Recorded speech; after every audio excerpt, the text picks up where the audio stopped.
Hey everybody, it's House of Cards. We're giving this a try, a Netflix show. We're only watching it as we do it. Alonso and I have seen only the first three episodes. So we'll do this in 4 installments of 3 episodes. Yeah, so we won't be cheating ahead. We have no idea what happens after episode 3, so we're not going to smugly pretend like we're predicting things that we already know. So you can watch it with us. You can watch this whole thing, all of our recaps when you're done, however you want to play it. So we are through the stand of Pussy Riot and the video, and the Pussy Riot video at the end. A new song written for the show, and a video shot for the show. They had to phonetically learn those English words in the song. It is not of a consistent volume as the rest of the show, because it alerted everyone in the house that everybody came in like, what are you doing? Turn it down. Anyway, so I had read, I must say that what I had learned early, I stopped reading the article I'm about to mention before any spoilers came up, but I read, I think it was in USA Today, a review, and it just trashed the season. That it was not just a step back, but it was atrocious, that everything we'd come to love about House of Cards was gone. So my expectations were significantly lowered. But I think 3 episodes in, I find that to be crap. Yeah, no, I thought it was excellent. I think it's great. I mean, what I was thinking about watching the first episode was that we're really seeing Netflix coming into its own, sort of figuring out what their paradigm is, because even like an HBO show, a season premiere means something in terms of picking up from where they left off and making sure that people are going to tune in next week. And there's a way that TV is structured where even in shows that take more chances, it's a serial, and it's like we bring up what happened last time, make sure they're back for next time, and here's what's happening in the middle. And here, would have an entire first episode devoted to a secondary character with our leads who have now ascended to the White House, only popping up very much in the periphery. I thought that was a really bold choice, and it very specifically speaks to how people watch these shows. Because, season 1, even season 2, you have to sort of hook them in. But they figure season 3 of House of Cards, the people who are watching the show are watching this show. Yeah, I mean, at bare minimum, they're watching 2 episodes. And they're at least watching 2, exactly. Right, so it's like, you know what? We have this luxury. We're going to spend an hour on a character who is not one of the leads and use that as a conduit to get us back in the story and give you little glimpses of where everybody else is now. But that's really an incredibly interesting point, and I feel like and my cousin is a writer on the show, and I will ask him. But I feel like because they did that, because they were willing to give most of episode 1 to Doug, and it's 6 months later, and Doug obviously was found, and they did a nice job because it seemed like he was dead, and they made it seem like, no, you almost died, and you suffered significant brain injury. So, but then they gave us 1 scene of Francis to let us know, no, it's still Francis. Still his show. It's still Francis. I mean, he walks into that, to the Oval Office, and he's threatening people before he even starts. Somebody, if I may, no, you may not, right? Here's what's going to happen. I'll speak, and then after I'm done, you can say something. Now, I think you're right. I think they realized. I think they thought, we're going to give this to Doug, but I need 4 minutes of Francis. Let everybody know where he is, and and where his wife is, and where their mysterious menage a trois partner is. Where is he? He's still there, right? But there he is. The broken arm and the splint with the wooden spoons. Well, what a great thing! Calling 911 and not pressing send. Yeah, that was really good stuff there. And Doug is such an interesting character. And so here we are. I love when shows do this. I talk about it all the time. So here we are with we're rooting for Doug, right? We want him to get his job back, even though his job was despicable. Despicable, right? And we want him to get it back. I hope you get in with your buddy Francis again. And so we're rooting for him. And then as we get to the end of episode 3, where you and I have finished watching, he's bribing the hacker, Jimmy Simpson, to make sure that he can find out where the girl is, presumably so this time he can do what his overly emotional heart would not let him do last time and kill her. Right. And we're still rooting for him. I know. I don't want him to kill her. Right. It's the Norman Bates sinks the car in the swamp thing, where you're nervous that it's not going to sink. Right. Yeah. No, please. Oh, wait. Right. What am I rooting? Like Joel McHale always says on The Soup, think about what you're applauding. That's right. So anyway, but they've done that incredibly well again, and there's something about Michael Kelly, the actor, I think, that really makes that work. He is that classic character actor's textured face.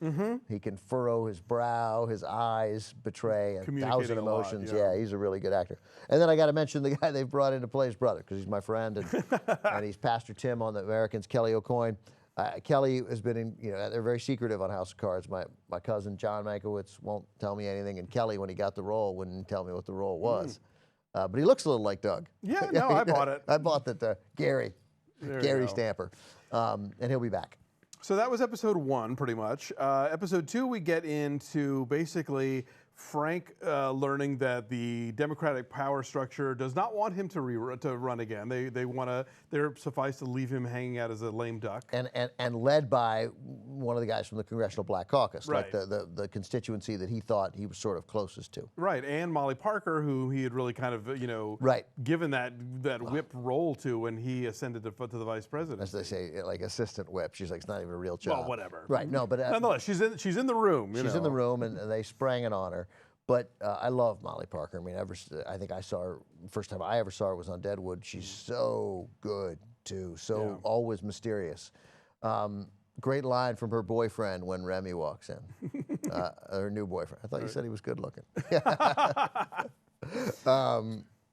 Those two are hooking up again. Yes, those two are hooking up again. It's hard to believe the actors have it. That chemistry is so intense.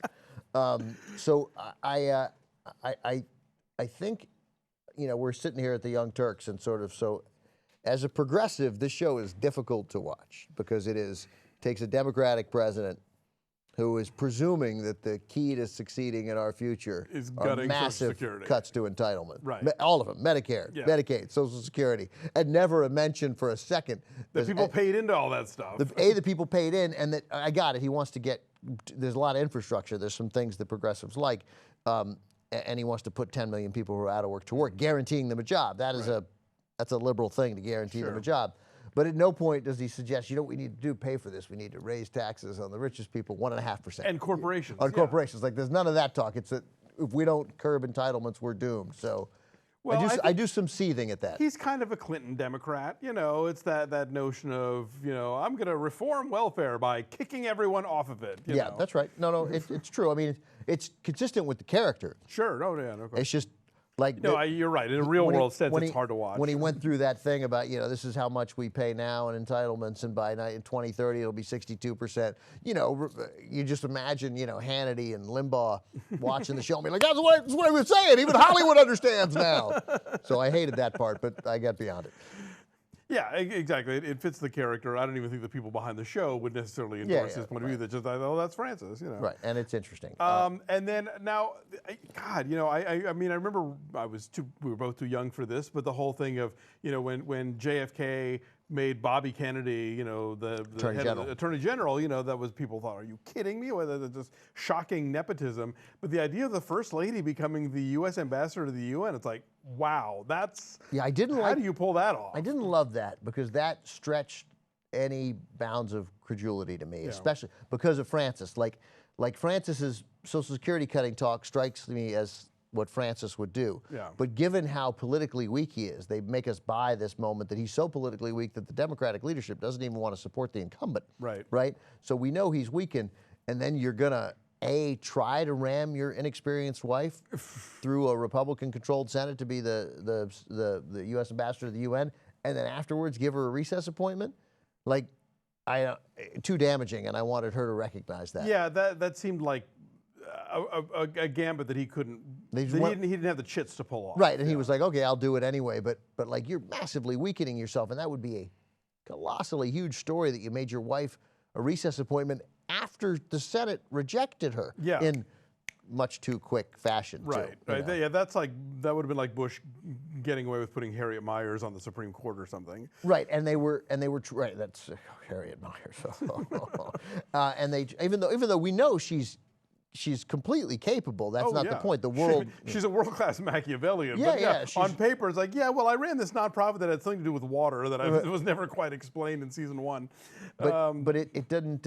It felt like a very twisted effort, clearly, to get her into the position of whatever seems to be happening now as we strive for some sort of peace in the Mideast, and getting her an important seat at the table and getting her a relationship with the Secretary of State. Well, and again, I think we're obviously meant to see echoes of Hillary Clinton here. No question, yeah. It's like, yes, I'm your first lady and I've been your rock all this time, but next is my turn. So how are we going to get out of this with something that I can, with some tangible thing that that becomes the bedrock of my eventual candidacy for whatever. Yeah, because she keeps saying, what if this is it? What if we lose here? What if you don't win? I loved his line. I will not be a placeholder president.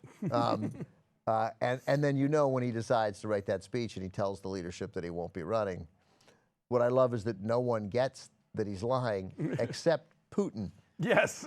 Right. Of course you're running again. Putin's like, yeah, I heard your speech. Whatever. And of course, the significant words of the speech were, did you pick this up? No, what?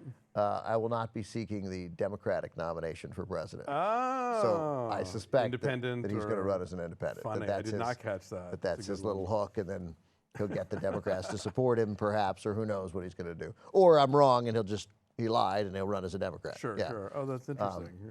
But I thought that... It reminds me, did you see SNL this weekend? No. Kate McKinnon did this opening sketch as Hillary Clinton, talking about the email stuff, and she was like, because I have always known that I want to be president. Maybe. If I run, I don't know. I haven't decided, very disingenuously. By the way, since we do movie reviews, and we ripped 50 Shades of Grey, and I thought Dakota Johnson was pretty good in it.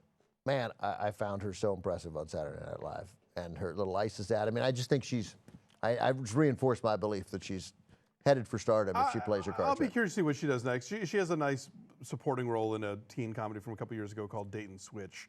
So I'm not ready to write her off just yet. But she was like cute and charming. That ISIS thing was good. That was pretty great. That was pretty great. And she made that great in part. The wink was good. So the Putin thing, which played by Mads Mikkelsen's brother, Lars, right? Yeah, Lars Mikkelsen. So there's a little Hannibal flavoring in there. I thought that episode was interestingly tense and funny at the same time. Yeah, he sort of is better than Francis. And I don't, he's telling the story about what's the Russian card, the Lada? I think it's the Lada. Yeah, and then how, when the wall fell, we could get Alexis, and now he wants the, sweeping changes of getting the missile defense system out of Europe. But and Francis is laughing, and Francis isn't getting it. He's not telling you an amusing story, Francis. He's demanding something. Right. The hammer falls at the end of the story. You need to be stern here. But in the end, of course, Francis was, and it turned out that the sort of what seemed like a gimmick, which is getting 2 of the members of Pussy Riot to actually participate in the show, that was them, is used in the context of the show. Right. Well, it's that great thing of having that card in the vest. You know, it's like, oh, I'm so mortified, but they spoke out at the dinner. We're just gonna pretend it didn't happen. But now that I have to that I'm gonna spring on this guy. Whoomp. Oh, yay, Pussy Riot. Love you guys. That was my intention all along. And and I think it was his intention all along, because we see Seth, the new press secretary.